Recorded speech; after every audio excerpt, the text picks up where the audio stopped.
नमस्कार दोस्तों income tax return का सीजन अब स्टार्ट हो चुका है और हमें बहुत जल्दी है अपना आईटीआर फाइल करके पूरा रिफंड लेने की।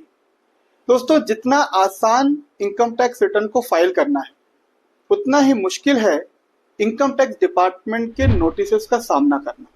इसलिए आज हम बात करने वाले हैं उन महत्वपूर्ण बिंदुओं पर जो हमें हमेशा ध्यान रखना है अपना आईटीआर फाइल करने से पहले। दोस्तों, पहली अपने इनकम टैक्स रिटर्न में अपनी पर्सनल इंफॉर्मेशन हमेशा अपडेट रखें और अपनी ही रखें। कई बार दोस्तों देखने को मिलता है हमारा इनकम टैक्स रिटर्न फाइल करने वाला कंसल्टेंट अपना मोबाइल नंबर और अपना ईमेल आईडी वहां पर डाल देता है और इनकम टैक्स डिपार्टमेंट जब भी कोई नोटिस, जब भी कोई कम्युनिकेशन करता है तो वो उनके ईमेल या मोबाइल पर मिलती है, जिसकी हमें कोई जानकारी नहीं होती। और ऐसी स्थिति में हम बहुत मुश्किल में पड़ जाते हैं जब ड्यू डेट्स निकल जाती है और हमारे पास रिप्लाई करने का समय नहीं होता। इसलिए हमेशा ध्यान रखिएगा, इनकम टैक्स रिटर्न फाइल करते समय हर साल अपना मोबाइल नंबर, अपना ईमेल आईडी और अपना कम्युनिकेशन एड्रेस अपना ही रखें और अपडेट करते हैं। दोस्तों, दूसरी महत्वपूर्ण बात है इनकम टैक्स रिटर्न में फेक डिडक्शंस को क्लेम करना। पिछले सालों तक हम ये देखते आए हैं कि इनकम टैक्स असेसी ज्यादा से ज्यादा रिफंड लेने के लिए फेक डिडक्शंस भी क्लेम कर लेते हैं। दोस्तों, इनकम टैक्स में चैप्टर 6A जिसमें 80C से लेकर 80U तक की डिडक्शंस गिवन है, चाहे वो LIC प्रीमियम हो, मेडिक्लेम हो, सुकन्या समृद्धि हो, ELSS हो, तमाम डिडक्शंस का बेनिफिट केवल पेमेंट बेस पर ही अलाउ है। अर्थात केवल उन्हीं डिडक्शंस को क्लेम करें जिसका आपने वास्तव में फिनेंशियल ईयर के बीच पेमेंट किया। अगर आप विदाउट पेमेंट केवल और केवल फेक बेसिस पर डिडक्शन क्लेम कर रहे हैं तो इनकम टैक्स का नोटिस आपको आ सकता है और विद इंटरेस्ट, विद पेनाल्टी आपको टैक्स का पेमेंट करना। दोस्तों, तीसरी महत्वपूर्ण बात जो इनकम टैक्स रिटर्न फाइल करते समय जरूर देखें और वो ये है कि आपकी इनकम टैक्स AIS और 26AS में जो जानकारियां हैं वो आपके इनकम टैक्स रिटर्न में भी शामिल होनी चाहिए। दोस्तों, AIS हमारे कुछ महत्वपूर्ण फिनेंशियल ट्रांजैक्शंस को रिफ्लेक्ट करता है।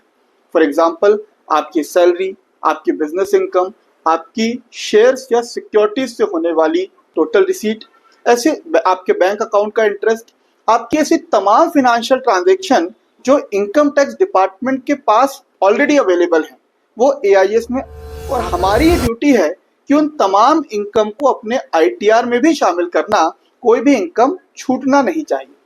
दोस्तों, दूसरा फॉर्म होता है 26AS जिसमें हमारे तमाम इनकम पर जो TDS डिडक्टेड हैं उनकी पूरी जानकारी दी होती है। हम इस 26AS के आधार पर अपना फुल TDS क्लेम करना चाहिए और AIS में दिखाई गई तमाम इनकम को अपने ITR में शामिल करना चाहिए। अर्थात इनकम भी फुल्ली डिस्क्लोज करें और टैक्स जो भी आपका डिडक्टेड है उसे क्लेम भी पूरा का पूरा। दोस्तों, अगला बिंदु है GST होल्डर्स के लिए। अगर आप एक GST होल्डर हैं तो आपके GST का टर्नओवर और आपके इनकम टैक्स का टर्नओवर हमेशा मैच होना चाहिए। अगर इनकम टैक्स में GST से आपने अलग टर्नओवर डिस्क्लोज किया है तो आपको इनकम टैक्स का नोटिस भी आ सकता है। कई बार देखने को मिलता है GST में हमने 3 करोड़ का टर्नओवर दिखाया, जबकि ITR में तो हमने 2 करोड़ के अंदर रखकर 44AD का फायदा ले लिया या 3 करोड़ के भीतर रखकर हमने कुछ बेनिफिट्स का लाभ ले लिया। दोस्तों, ऐसी स्थिति में इनकम टैक्स डिपार्टमेंट आपको इनकम के अंडर डिस्क्लोजर का नोटिस कम्युनिकेट कर सकता है और आपको उसके रिपरकेशन भी झेलने पड़ सकते हैं। दोस्तों, इनकम टैक्स रिटर्न के साथ साथ कई सारे महत्वपूर्ण फॉर्म्स होते हैं जो अगर आपके ऊपर एप्लीकेबल हैं तो आपको उन्हें फाइल करना मैंडेटरी होता है। फॉर एग्जाम्पल, अगर आप 80GG के अंतर्गत एक नॉन एम्प्लॉय होते हुए हाउस रेंट का क्लेम करते हैं, दोस्तों ऐसी स्थिति में आपको फॉर्म 10BA फाइल करना मैंडेटरी है। इसी तरह दोस्तों, अगर आप एक सैलरीड एम्प्लॉय हैं और पास्ट ईयर का एरियर आपको मिल रहा है, उन एरियर की रिलीफ अगर आप लेना चाहते हैं अंडर सेक्शन 89 तो आपको फॉर्म 10E भरना मैंडेटरी है। और दोस्तों, इस साल से जबकि इनकम टैक्स की 2 रिजाइम हमारे सामने हैं और हम न्यू रिजाइम जो बाय डिफॉल्ट है उससे हटकर ओल्ड रिजाइम में जाना चाहते हैं, या फिर इस न्यू रिजाइम में री एंटर करना चाहते हैं तो हमें एक नया फॉर्म मैंडेटरीली भरना होगा, जो है फॉर्म 10EIA। दोस्तों, इनकम टैक्स रिटर्न फाइल करना ही इंपॉर्टेंट नहीं है, साथ ही साथ अगर आपका कोई रिफंड बन रहा है तो अपने बैंक अकाउंट को वैलिडेट करना ना भूलें। कई बार देखने को मिलता है दोस्तों कि टीडीएस का जो रिफंड है कई महीनों तक वो लटका हुआ है। और वो क्यों लटका है? क्योंकि हमने जो बैंक अकाउंट अपने इनकम टैक्स रिटर्न में मेंशन किया है वो वैलिडेट ही नहीं है, या फिर वो रिस्ट्रिक्टेड है रिफंड के लिए। ऐसी स्थिति में आप हमेशा अपने टीडीएस के रिफंड का वेट करते रह जाएंगे, पर आपके बैंक अकाउंट में अमाउंट नहीं आएगा, रिफंड नहीं आएगा। ऐसी स्थिति में हमेशा आईटीआर फाइल करने से पहले अपने बैंक अकाउंट को वैलिडेट जरूर करें और वो रिस्ट्रिक्टेड फॉर रिफंड तो नहीं है, इस बात का ध्यान रखें।